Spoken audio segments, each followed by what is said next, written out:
So, to our leaders, Nigeria can be a united nation. Nigeria can be a prosperous nation if you lead with the fear of God and with a determination and commitment to fulfill your pledges. It's been 63 years since our political independence. And when you go through the manifestos of Nigeria's first generation politicians, it is about light, it's about water, it's about education, it's about bridges, it's about unity. And here we are, over 6 decades, we are still talking of the same thing. So I believe that the Nigeria of our dream should be the different one that we inherited, an improved version of it, an advanced version of it. West Africa is looking up to us, the whole of Africa is looking up to us, and the black race is looking up to us. It has been estimated that by the year 2050, Nigeria will be the third most populous nation in the world.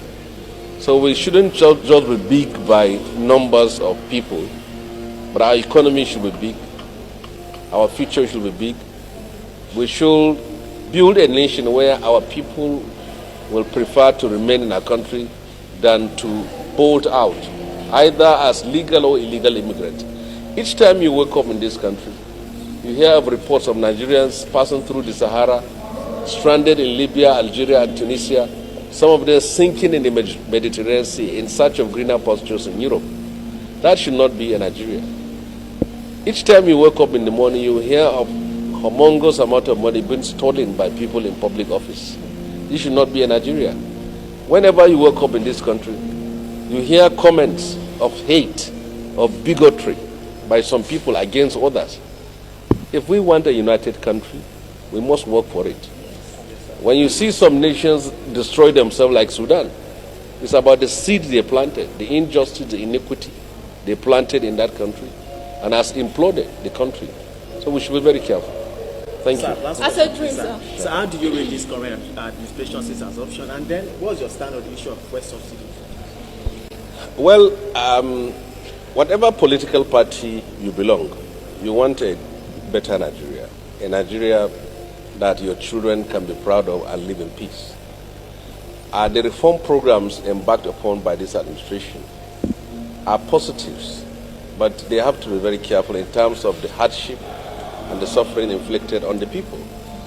We have been paying millions of naira and then billions of naira and trillions of naira as subsidy to people they call petroleum marketers, which you and me cannot mention the name of any one person.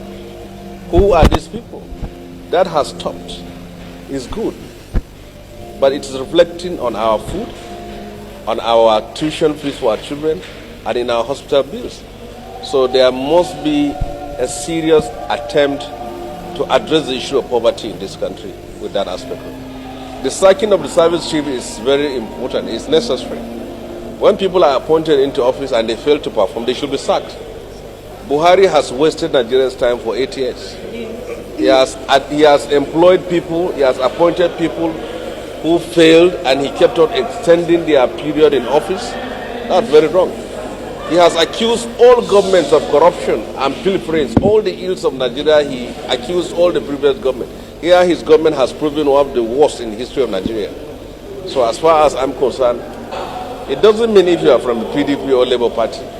When things are done rightly, they are done rightly. And those who are in court challenging the election of this government, they also have the constitutional right to do it. Nobody should stop them. But when things are done in a positive way, we have to appreciate it, because we came from a past 8 years of darkness. Buhari is a disaster. Thank you very much. Thank you, sir. Please hold on.